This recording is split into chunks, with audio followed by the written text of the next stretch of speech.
Good morning पिलामाने आम YouTube class को स्वागत। पिलामाने तुमने भलरे थिबो आशा करूछि। आज का क्लास रे पिलामाने कोन शिखिबा ऐकिक धारा पिलामाने शिखिबा। ऐकिक धारा तुमने शिखिले कोन करि पारिबो ना आदर्श एंट्रांस नवोदय एंट्रांस रे तुमे आंसर देई पारिबो। एही चैप्टर रु गोटे दुईटी क्वेश्चन आसे बुझिला पिलामाने। सेति पई ऐकिक धारा तुमे शिखिबा दरकार।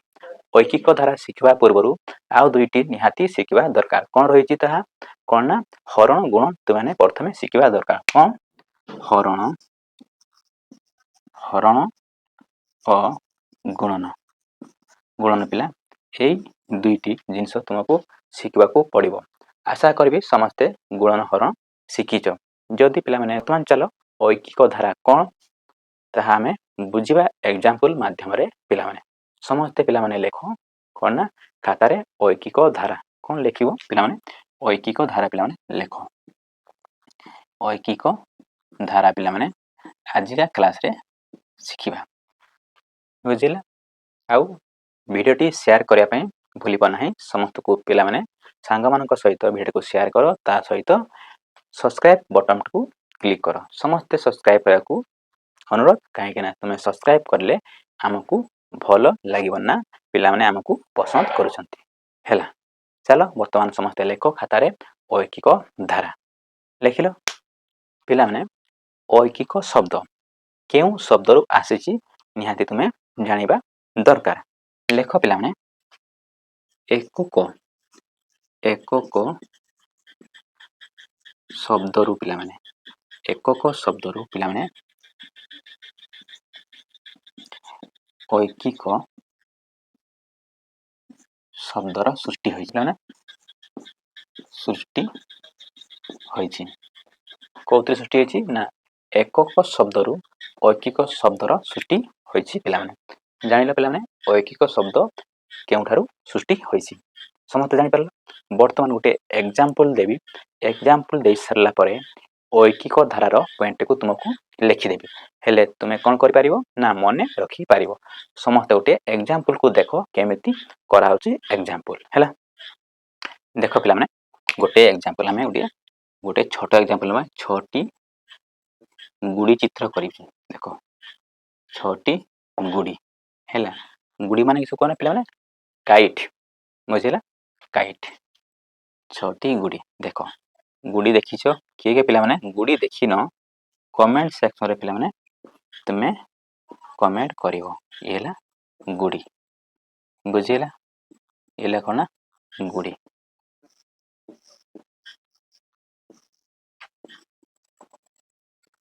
पिला माने ए हेला हमरो गुड़ी चित्र। केतोटी गुड़ी अछि ना छोटी गुड़ी अछि पिला माने बुझि परलो। ले छोटी गुड़ी यार दाम गुड़ी रो दाम पिला माने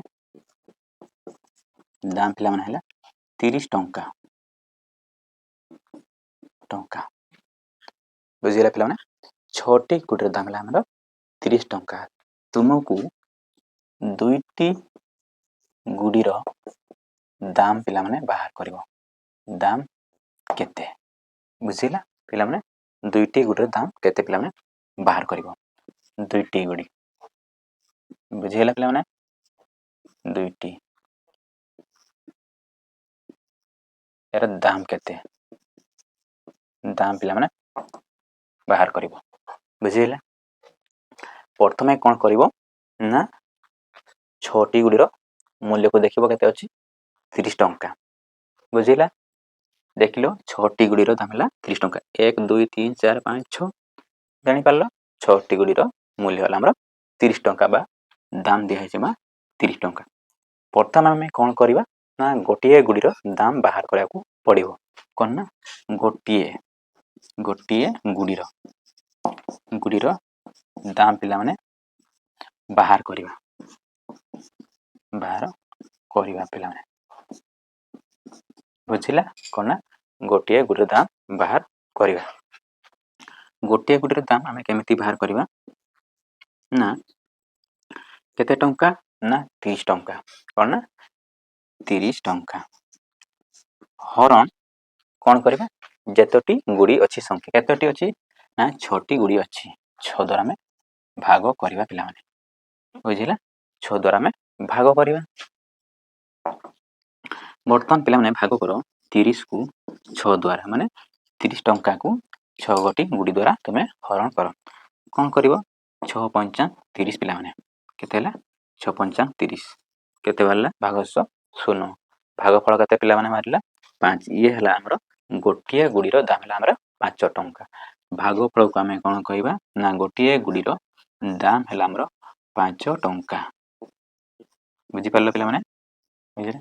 ଗୋଟିଏ ଗୁଡ଼ିର ଦାମ ବାହାର କରିବାକୁ ହେଲେ ଆମର ଯେତିକି ଟଙ୍କା ଦିଆହେଇଛି ତାକୁ କ'ଣ କରିବା? ଯେତିକି ଗୁଡ଼ି ଦିଆହେଇଛି ତା ଦ୍ୱାରା ଆମେ ଭାଗ କରିବା ବା ହରଣ କରିବା। ସେଥିପାଇଁ ମୁଁ ପୂର୍ବରୁ କହିଦେଇଛି ହରଣ ଗୁଣ ନିହାତି ପିଲାମାନେ ଶିଖିବା ଦରକାର। ବୁଝିହେଲା? ହେଲେ ଯାଇକରି ଏଇ ଐକିକ ଧାରା ତୁମେମାନେ କରିପାରିବ ପ୍ରଶ୍ନୋତ୍ତର। ବୁଝିଲା? ତାହେଲେ ଆମେ କେତେ ପାଇଲେ? ଗୋଟିଏ ଗୁଡ଼ିର ଦାମ 5 ଟଙ୍କା। ବର୍ତ୍ତମାନ ପିଲା ଆମେ କ'ଣ କରିବା? ଦୁଇଟି ଗୁଡ଼ିର ଦାମ କେତେ ପିଲାମାନେ ବାହାର କରିବା ସହଜରେ। କ'ଣ କରିବା? ଦୁଇଟି ଗୁଡ଼ିର ଦାମ ପିଲାମାନେ, ଦାମ କେତୋଟି ଗୁଡ଼ି? ନା ଦୁଇଟି ଗୁଡ଼ି। 2 ଆମେ ଲେଖିବା, ତାପରେ କ'ଣ କରିବା? ଗୁଣନ କରିବା। ମୁଁ କହିଥିଲି ପ୍ରଥମେ କ'ଣ କରିବ? ହରଣ କରିବ, ତାପରେ ଗୁଣନ କରିବ। ଆମେ ବର୍ତ୍ତମାନ କ'ଣ କରିବା? ନା 200 ଗୋଟିଏ ମୂଲ୍ୟର ବା ଗୋଟିଏ ଗୁଡ଼ିର ମୂଲ୍ୟକୁ ଆମେ ଗୁଣନ କରିବା। ଗୋଟିଏ ଗୁଡ଼ିର ମୂଲ୍ୟ କେତେ? 5 ଟଙ୍କା ପିଲାମାନେ। ଆମେ 5 ସହିତ 2କୁ ଆମେ ଗୁଣନ କରିବା। ତାହେଲେ କେତେ ହେଲା ଆମର? 2 ପଞ୍ଚା 10 ପିଲାମାନେ। ଜାଣିପାରିଲ ପିଲାମାନେ? ତାହେଲେ ଦୁଇଟି ଗୁଡ଼ିର ଦାମ ହେଲା 10 ଟଙ୍କା। ବୁଝିପାରିଲ ପିଲାମାନେ? ଆଶା କରେ ପିଲାମାନେ ତୁମେ ବୁଝିପାରିଲ। ଆଉ ଥରେ ମୁଁ ଟିକିନିକି କହିଦେଉଛି, ସମସ୍ତେ ଧ୍ୟାନ ଦେଇକି ଶୁଣ ପିଲାମାନେ। ପ୍ରଥମେ ତୁମେ ବର୍ତ୍ତମାନ ହେଲା 5ମ କ୍ଲାସରେ ପଢ଼ୁଛ।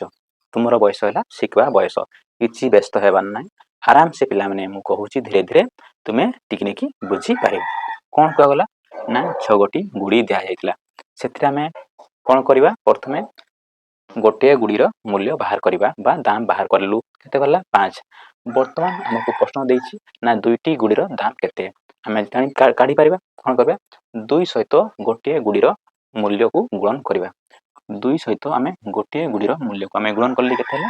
10। ଜାଣିଲେ? ତାହେଲେ 10 ଟଙ୍କା ହେଲା ଆମର ଦୁଇଟି ଗୁଡ଼ିର ମୂଲ୍ୟ। ଯଦି ତୁମକୁ ନା ବର୍ତ୍ତମାନ ପଚାରିବି 3ଟି ଗୁଡ଼ିର ମୂଲ୍ୟ କେତେ? ତୁମେ ସାଙ୍ଗେ ସାଙ୍ଗେ କହିଦେବ 3 ଗୁଣ 5 କେତେ ହେଲା? ଆମର 15 ଟଙ୍କା ହେଲା ଆମର 3ଟି ଗୁଡ଼ିର ଦାମ। ସେମିତି ଯଦି ବର୍ତ୍ତମାନ କହିବି 5ଟି ଗୁଡ଼ିର ଦାମ କେତେ ହେଲା? ତୁମେ କହିପାରିବ 5 ପଞ୍ଚା 25। 5ଟି ଗୁଡ଼ି ଯଦି 4ଟି କହିବି କେତେ କହିବା? 4 ପଞ୍ଚା 20। ତୁମେ ମାନେ କାଢ଼ିପାରିବ ଆରାମସେ। ବୁଝିପାରିଲ? ଆଶା କରି ପିଲାମାନେ ସମସ୍ତେ ବୁଝିଲ। ଏଇ ଏକ୍ଜାମ୍ପଲ୍ ନେଇକରି ପଏଣ୍ଟଟାକୁ ଲେଖି ଦେଉଛି, ତୁମେମାନେ ଲେଖି ରଖ ଆଉ ମନେ ରହିଯିବ। ବୁଝିଲ? ଚାଲ ବର୍ତ୍ତମାନ ପଏଣ୍ଟଟିକୁ ଲେଖି ଦେଉଛି। ଦେଖ ପିଲାମାନେ, ସେଇ ଏକ୍ଜାମ୍ପଲ୍କୁ ନେଇକି ପଏଣ୍ଟଟାକୁ ଲେଖିଲି, ତୁମେ ବର୍ତ୍ତମାନ ଦେଖ। ହେଲା? ଦେଖ, ସମାନ ପ୍ରକାର ଅନେକ ଗୁଡ଼ିଏ ଜିନିଷର ମୂଲ୍ୟରୁ, ଅନେକ ଗୁଡ଼ିଏ ଗୁଡ଼ି ଥିଲା, ଅନେକ ଗୁଡ଼ିଏ ଜିନିଷରୁ ପ୍ରଥମେ କ'ଣ କରିବା? ଗୋଟିଏ ଜିନିଷର ମୂଲ୍ୟ ବାହାର କଲା ପରେ, ଗୋଟିଏ ଜିନିଷ ମୂଲ୍ୟ ବାହାର କଲୁ, ଦେଖିଲୁ ଏକ୍ଜାମ୍ପଲ୍ କଲା ପରେ କ'ଣ କରିବା? ଆବଶ୍ୟକ ଯେତିକି କୁହାଯାଇଥିବ, କେତୋଟି କୁହାଯାଇଥିଲା? 2ଟି। ଆବଶ୍ୟକ ସଂଖ୍ୟକ ଜିନିଷର ମୂଲ୍ୟ ବାହାର କରିବା ପ୍ରଣାଳୀକୁ ଐକିକ ଧାରା ପିଲାମାନେ କୁହାଯାଏ। ବୁଝିପାରିଲ? କ'ଣ କହିଲି ବା କ'ଣ କୁହାଗଲା ଏକ୍ଜାମ୍ପଲ୍ ମାଧ୍ୟମରେ? ଆଉ ଥରେ ଦେଖ ପିଲାମାନେ, କହିଦେଉଛି। ସମାନ ପ୍ରକାର ଅନେକ ଗୁଡ଼ିଏ ଜିନିଷର ମୂଲ୍ୟରୁ ପ୍ରଥମେ ଗୋଟିଏ ଜିନିଷର ମୂଲ୍ୟ ବାହାର କଲା ପରେ, ଜାଣିପାରିଲ? ବାହାର କଲା ପରେ ଆବଶ୍ୟକ ସଂଖ୍ୟକ ଜିନିଷର ମୂଲ୍ୟ ବାହାର କରିବାର ପ୍ରଣାଳୀକୁ କ'ଣ କୁହାଯାଏ? ଐକିକ ଧାରା କୁହାଯାଏ ପିଲାମାନେ। କ'ଣ ନା ବାହାର କରିବା ପ୍ରଣାଳୀକୁ ଐକିକ ଧାରା କୁହାଯାଏ। କିଛି ଏକ୍ଜାମ୍ପଲ୍ ନେବା ବା ଅଭ୍ୟାସ କରିବା ପିଲାମାନେ। ଦେଖ ପିଲାମାନେ, ପ୍ରଶ୍ନ ତୁମ ଆଖି ସାମ୍ନାରେ। ପ୍ରଶ୍ନକୁ ଭଲ ଭାବରେ ପଢ଼ ଆଉ ଆନ୍ସର୍ ଦେବା ପାଇଁ ପିଲାମାନେ ଚେଷ୍ଟା କର। କ'ଣ କହୁଛି ଦେଖ, ପ୍ରଶ୍ନ କ'ଣ କହୁଛି? ନା 5ଟି ଫୁଟବଲର ଦାମ 560 ଟଙ୍କା। କେତେ ପିଲାମାନେ? 5ଟି ଫୁଟବଲର ଦାମ ହେଲା 560 ଟଙ୍କା। ହେଲେ ଆମେ କ'ଣ କରିବା? ନା ଗୋଟିଏ ଫୁଟବଲର ଦାମ କେତେ ପିଲାମାନେ ଆମକୁ ବାହାର କରିବାକୁ ପଡ଼ିବ। ବୁଝିଲା? ତୁମେ 1 ସେକେଣ୍ଡରେ ତୁମେ ଆନ୍ସର୍ ଦେଇପାରିବ ପିଲାମାନେ। ବୁଝିଲା? ପ୍ରଥମେ କ'ଣ କରିବ? ନା 5ଟି ଫୁଟବଲ, ବୁଝିଲା ପିଲାମାନେ? ଫୁଟବଲର ଦାମ केते लिखा है ना 560 टंका टंका जानिछु दिया है हेले हमको कौन कही ना गोटे फुटबॉल रो दाम बाहर करने पाई कही कौन करिवो गोटे फुटबॉल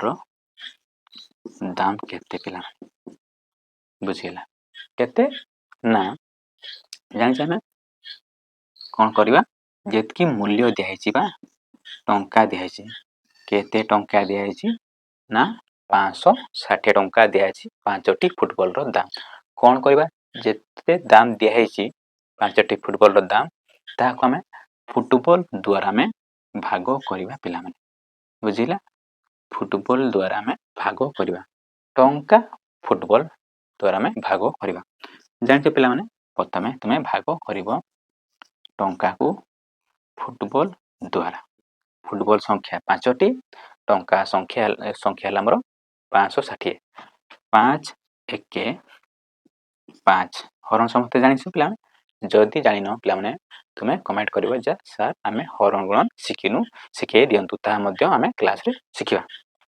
देखो 5 1 5 5 5 कटला ये हला शून्य लिखिबा जहा न लिखिबा ता कोन करिबा 6 लेबा 5 1 5 फिर पुणी 6 रु 5 गले 1 पिला जानी पारल समस्त जानिछ तर शून्य आमे उल्हेले तर वर्तमान 10 हला 5 दुनिया 10 पिला माने कटि गला तले भागफल हमर केते ना 112 जानले जे हमें 112 टंका हला हमर गोटिए फुटबॉल रो दाम बुझी पारल पिला माने 112 टंका हला हमर गोटिए फुटबॉल रो दाम तुमे वर्तमान कहि पारिबो 3टी फुटबॉल रो दाम केते 4टी फुटबॉल रो दाम केते 2टी फुटबॉल रो दाम केते तुमे वर्तमान कहि पारिबो बुझिला आशा करी पिला माने एही प्रश्न रो मध्य उत्तर तुमे काढी पारिबो बुझिला वर्तमान चलो आ कुछ प्रश्न उत्तर को अभ्यास करिबा पिला माने देखो तुम पई आ गुटिए प्रश्न बहुत सहज प्रश्न पिला माने ऐकिक द्वारा जति प्रश्न आसीबो तुमे आराम से करि पारिबो बुझिला समस्त बुझ सारिले पिला केमिति काढा जाय उत्तर देखो आ गुटिए प्रश्न 125 टी बही समान भाबरे कोन ना 125 टी बही समान भाबे 125 टी बही 5टी थाकरे अछि केतोटी थाकरे अछि पिला माने 5टी थाकरे अछि पिला माने ये हमर थाको 2 3 4 5 ये हमर थाको बुझिला एटा कोन बही अछि बुझिला एटी कोन बही अछि बुझी पारला पिला माने एठारे कोन अछि बही अछि हैला ये हमर थाको जानिछो केतोटी थाको अछि ना 1 2 3 4 5 केतोटी थाको अछि 5टी थाको दे जायछि टोटल बही संख्या केते अछि ना 125 टी बही अछि बुझिला सबु थाकर मिसी केतोटी अछि ना 125 टी बही अछि किंतु हमको कोन कहछि प्रति थाकरे केतोटी लेखाए बही अछि माने कोन कहछि ए सबुआ को मिसी करी 125 टी बही अछि बुझिला पिला माने सबु थाको मिसिला परे केतोटी बही अछि 125 टी बही अछि पिला माने हमको प्रश्न रे कोन मागुछि ना प्रति थाकरे केतोटी लेखाए बही अछि माने गोटिए थाकरे केतोटी बही लेखाए अछि तर एठारे केते अछि एठारे केते अछि एठारे केते अछि एठारे केते अछि एठारे केते अछि ताहा जानिबा पई हमको प्रश्न पचारछि पिला माने जानि पारलो तने पिला माने जानि पारलो तने गोटिए थाकरे केतोटी लेखाए बही अछि ताहा वर्तमान बाहर करबा बुझिला 5टी थाकरे केतोटी बही अछि 125 टी बही कोन करबा 5टी थाकरे हला हमर 125 टी बही 5टी थाको हां 5टी थाकरे केते बही अछि ना 125 टी बुझिल तने हमर कोन करया को गोटिए थाकरे केतेटी लेखाए कोन ना बही अछि कोन करबा 125 को कोन 5टी बा 5 द्वारा भाग करबा बुझिला 5 द्वारा पिला माने भाग करबा बुझिला भाग कर 125 को 5 द्वारा भाग कर जेहेतु थाको संख्या केतोटी थिला 5 थिला आ बही संख्या केते अछि 125 तले गोटिए थाकरे केते बही अछि तुमे आराम से बाहर कर 5 दुने 10 ପିଲାମାନେ ଉଡ଼ିଲା 2 ଇଏ 5 5 5 25 ପିଲାମାନେ କଟିଗଲା। ତାହେଲେ ଭାଗ ପିଲାମାନେ କେତେ ଗଲା ଭାଗଫଳ ଆମର 25 ହେଲା ଆମର ଭାଗଫଳ। ତାହେଲେ ଜାଣିଲ ଗୋଟିଏ ଥାକରେ କେତେ ଅଛି 25ଟି ବହି। ତାହେଲେ ଗୋଟିଏ ଥାକରେ କେତେ ଅଛି ପିଲାମାନେ 25ଟି ଲେଖାଏଁ ବହି ଅଛି। ବହି ଅଛି ପିଲାମାନେ ଜାଣିପାରିଲ ପିଲାମାନେ। ତାହେଲେ ଗୋଟିଏ ଥାକରେ କେତୋଟି ବହି ଅଛି ନା 25ଟି ଲେଖାଏଁ ବହି ଅଛି ପିଲାମାନେ ଗୋଟିଏ ଥାକରେ। ତାହେଲେ ଏଠି 25 ଏଠି 25 ଏଠି 25 ଏଠି 25 ଏଠି 25 ଟୋଟାଲ କେତୋଟି ଥାକ 5ଟି ଥାକ। ଟୋଟାଲ କେତେ ହେଲା ଆମର 125ଟି। ଜାଣିପାରିଲ କିଏ ଥାକରେ କେତୋଟି ବହି ଅଛି 25ଟି ଅଛି। ବୁଝିଲା ପିଲାମାନେ। ତାହେଲେ ଜାଣିଲ ନା ପ୍ରତି ଥାକରେ 25ଟି ବହି ଅଛି। ବୁଝିପାରିଲ ପିଲାମାନେ। ଆଶା କରୁଛି ଏହି ପ୍ରଶ୍ନ ମଧ୍ୟ ତୁମେ କରିପାରିଲ। ବୁଝିଲ। ଯଦି ତୁମକୁ କହିଥାନ୍ତା କ'ଣ ନା 2ଟି ଥାକର କେତେ କାଢ଼ି ପାରିଥାନ୍ତ।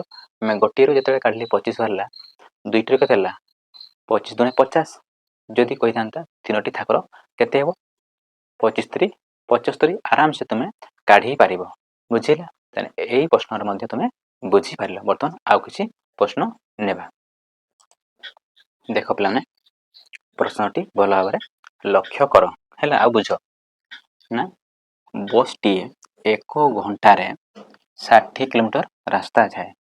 କେତେ କିଲୋମିଟର ଯାଏ ରାସ୍ତା ପିଲାମାନେ 1 ଘଣ୍ଟାରେ 60 କିଲୋମିଟର ରାସ୍ତା ଯାଏ। ଗୋଟିଏ ବସ୍ ନା କ'ଣ ନା 1 ଘଣ୍ଟାରେ ଇଏ ହେଲା ବସ୍।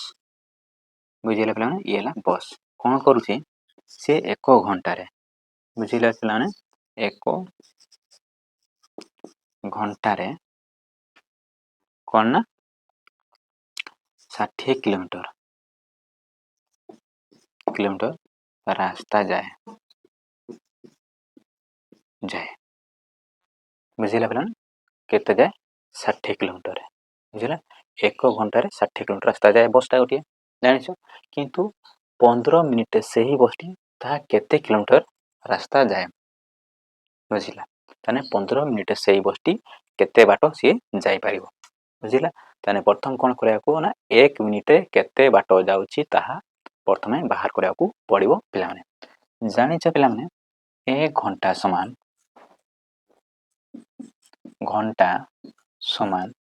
60 ମିନିଟ୍। ଜାଣିଛ ପିଲାମାନେ 1 ଘଣ୍ଟା ସମାନ 60 ମିନିଟ୍ ସମସ୍ତେ ଜାଣିଛ।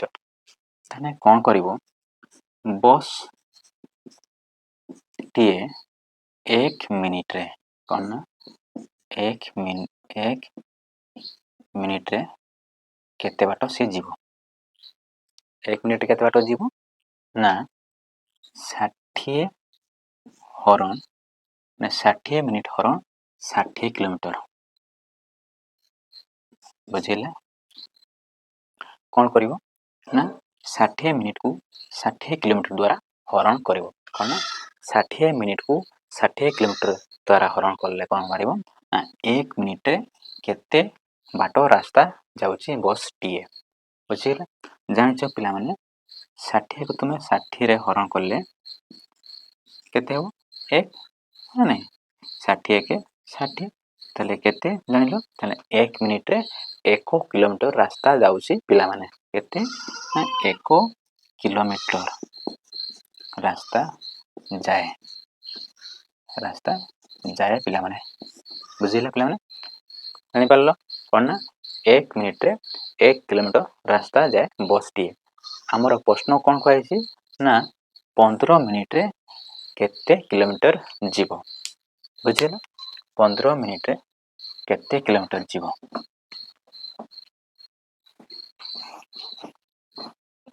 ଜାଣିପାରିଲ କେତେ ବାହାରିଥିଲା 1 କିଲୋମିଟର ହେଲା। ବର୍ତ୍ତମାନ କ'ଣ କରିବା 15 ମିନିଟ୍ରେ ନାଇଁ 15 ମିନିଟ୍ରେ କେତେ ବାଟ ଯିବ। ବୁଝିଲ। ତାହେଲେ କ'ଣ କରିବ 15 ଗୁଣନ 1 କିଲୋମିଟର। ବୁଝିଲା 15 ଗୁଣନ 1 କିଲୋମିଟର। ତାହେଲେ 15 ଗୁଣନ 1 ହେଲା ଆମର 15 किलोमीटर। बुझिपार पे? 15 मिनिट रे कौन ना 15 किलोमीटर रास्ता जाए बसटीए। जापार पे? 15 किलोमीटर रास्ता जाए बुझीगला बसटीए। आशा करी पे तुम्हें समस्ते बुझी पार। एग्जाम रे केमिति लिखिबो एते यात्रा करवा दरकार नहीं पिला जानिच एग्जाम रे सांगे सांगे लिखिबो केते 1 घंटा समान केते 60 मिनिट तने 1 घंटा समान 60 मिनिट में 60 सहित आम हरण करवा जानिच केते हबो हमर 1 तने 1 किलोमीटर भरला 1 मिनिट बुझिला 1 मिनिट रे 1 किलोमीटर भरला माने हमरा 15 मिनिट रे 1 सहित गुण करले 15 किलोमीटर एतकी ही लिखिबो एते लिखिबा दरकार नहीं पिला माने बुझी पारले पिला माने फिर हमने को ए प्रश्नर उत्तर मध्य दे पारिबो 1 सेकेंड रे को पिला कोन कहै छी ना 8 क्विंटाल धानर दाम हला 8800 टंका केते 8800 टंका हला हमरो 8 क्विंटाल रो दाम हमकु कोन कहै छी ना 1 क्विंटाल धानर दाम केते 5 क्विंटाल धानर दाम केते काढी पारिबो सांगे सांग कोन करिवो हरण करबो केते ना 8800 टंका केते हरण करिवो 8 क्विंटाल द्वारा तुम्हें हरण कर 8 एके 8 8 एके 8 ये 0 0 ये 0 0 बुझिला ताले पिला माने केते वाला 1 क्विंटाल रो मूल्य ना 1100 टंका 1100 टंका पिला माने जानि पारला तने 5 क्विंटाल रो मूल्य केते हेबो ना 5 गुणन 1100 टंका टंका पिला माने बोले केते हला पिला माने ना 5500 टंका जानि पारला पिला माने 1 क्विंटाल दाम हला हमर 1100 टंका बा 1100 टंका 500 क्विंटाल धान रो दाम केते हला ना 5 गुणन 1100 समान 5500 टंका जानि पारलो पिला माने केते बारला 5 क्विंटाल रो 5500 टंका आशा करी पिला माने एई प्रश्नर उत्तर मध्य तुमे सांगे सांग काढी पारिलो बुझिले बर्तमान आउ 2-3टा प्रश्न को अभ्यास करिवा तापरे आजिका क्लास टी एठी शेष करिवा पिला माने एटा हमर शेष प्रश्न समते भलो से देखो पिला माने आजिका क्लास रे हमर शेष प्रश्न अभ्यास नेक्स्ट आरी क्लास नेबा हैला समस्त पिला माने लक्ष्य कर प्रश्न कोन कहूची बुझिया पाए चेष्टा कर पिला माने 1 सेकंड तुम माने आंसर दे पाइबो बुझिला कोन कहूची पिला माने देखो जणे दरजी 8 दिन रे 1200 टंका रोजगार करे कोन कहूची गोटे दरजी जानिसो ये हला हमर दरजी बुझिला ये हमर दरजी बुझिला कोन करे ना 8 दिन रे से 1200 टंका रोजगार करे केते टंका रोजगार करे ये ना 8 दिन रे से 1200 टंका रोजगार करे बुझिला पिला माने 1200 टंका रोजगार करे से कोन कहूची से ए लोकटी ना जून मासरे केते टंका से रोजगार करि परिबो करंती को जून मासरे केते टंका से रोजगार करि परिबो प्रथमे तुमे कोन करिवो ना 1 दिन रे केते टंका से रोजगार करूची ताहा प्रथमे बाहर करिवो 1 दिन रे केते जानिछो 1 दिन रे केते बाहर करूची ना 1200 टंका हरण 8 दिन रे हरण करिवो पिला माने ताने केते बारिवो हरण करो साधारण जेमती हरण करा जाय सेमती हरण करो हेले भलबन 8 एके 8 पिला माने 12 रु 8 गले 4 ये 0 8 5 40 पिला माने ये हैला 0 ये 0 0 पड़ला तरे केते हैला पिला माने हमर 150 टंका केते हमर 150 टंका पिला माने गोटिए दिन रे रोजगार करे केते 150 टंका पिला माने गोटिए दिन रे रोजगार करे तले हमर कोन कहैछि जून मास रे केते रोजगार करे जानि छ पिला माने जून मास केते दिन ना 30 दिन केते जून मास हमर 30 दिन ଜାନୁଆରୀ ଫେବୃଆରୀ ମାର୍ଚ୍ଚ ଏପ୍ରିଲ ମେ ଜୁନ ମାସ ହେଲା ଆମର 30। ଦେଖ ପିଲାମାନେ ଜୁନ ମାସ ହେଲା ଆମର ଜୁନ ମାସ ହେଲା ଆମର 30 ଦିନ। ପିଲାମାନେ ଜାଣିଛ ଜୁନ ମାସ ଆମର 30 ଦିନ, ତାହେଲେ 30 ସହିତ ଆମେ 150 କୁ ଗୁଣନ କରିବା। ବୁଝିହେଲା, 150 କୁ ଗୁଣନ କରିବା। 15 3 45 ପିଲାମାନେ ଦୁଇଟା ଶୂନ ଅଛି, ତାହେଲେ କେତେ ନା 4500 ଟଙ୍କା ପିଲାମାନେ ରୋଜଗାର କରେ ଜୁନ ମାସରେ ଗୋଟିଏ ଦରଜୀ। ଜାଣିପାରିଲ ପିଲାମାନେ, ତାହେଲେ ଜାଣିପାରିଲ ଜଣେ ଦରଜୀ 8 ଦିନରେ 1200 ଟଙ୍କା ରୋଜଗାର କରେ, ସେ ତାହେଲେ ଜୁନ ମାସରେ କେତେ ଟଙ୍କା ରୋଜଗାର କଲେ ଜାଣିଛ? ଜୁନ ମାସର ଦିନ ସଂଖ୍ୟା କେତେ ନା 30, ସେଥିପାଇଁ ଆମେ 30 ସହିତ ଏକ ଦିନର ରୋଜଗାର ଟଙ୍କାକୁ ଆମେ ଗୁଣନ କରିଲୁ, ହେଲେ ଆମର କେତେ ବାହାରିଲା ନା ଆମର 45 ଟଙ୍କା ବାହାରିଲା। ଜାଣିପାରିଲ ପିଲାମାନେ, ସମସ୍ତଙ୍କୁ ଅନୁରୋଧ ପିଲାମାନେ ଭିଡ଼ିଓଟି ସାଙ୍ଗମାନଙ୍କ ସହିତ ସେୟାର କରିବ, ତା ସହିତ କ'ଣ କରିବ ଭିଡ଼ିଓଟିକୁ ଲାଇକ୍ କରିବ, ଚ୍ୟାନେଲଟିକୁ ସବସ୍କ୍ରାଇବ କରିବ। ବୁଝିଲ, ଚ୍ୟାନେଲ ସବସ୍କ୍ରାଇବ ପାଇଁ ପିଲାମାନେ କେହି ଭୁଲିବ ନାହିଁ। ହେଲେ କ'ଣ ହେବ, ଚ୍ୟାନେଲଟିକୁ ସବସ୍କ୍ରାଇବ କରିଲେ ଆମକୁ ଭଲ ଲାଗିବ, ପରିବାର ମଧ୍ୟ ବଢ଼ିବ। ଏଇ ୟୁଟ୍ୟୁବ ଚ୍ୟାନେଲ ପିଲାମାନେ ତୁମମାନଙ୍କ ପାଇଁ।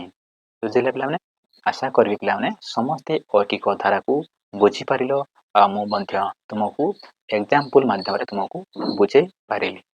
ଆଶା କରୁଛି, ଆଉ ତୁମମାନଙ୍କୁ ବହୁତ ବହୁତ ଧନ୍ୟବାଦ ପିଲାମାନେ।